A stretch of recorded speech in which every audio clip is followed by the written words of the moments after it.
আসসালামু আলাইকুম এভরিওয়ান। দেখেন এখানে হচ্ছে গিয়ে নবীজির চাচা আমির হামজার কবর হামজাকে সমাধি দেওয়া হয়েছিল। সবাই দেখতে এসেছে এবং সবাই সবার মতো করে দোয়া করতেছে। দেখুন, কিছু লোক কুরআন পড়ে, কিছু লোক দোয়া করে। ওই যে দেখুন পাথরের ভিতরে আমির হামজার কবর, ওনার কবর পাথর দিয়ে চিহ্ন রাখা হয়েছে। সবাই কান্নাকাটি করে দোয়া করতেছে। দেখুন আপনারা,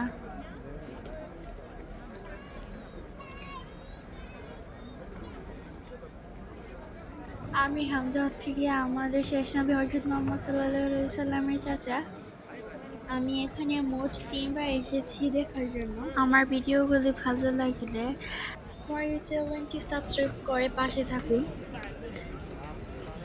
লাইক, কমেন্ট, শেয়ার করতে ভুলবেন না।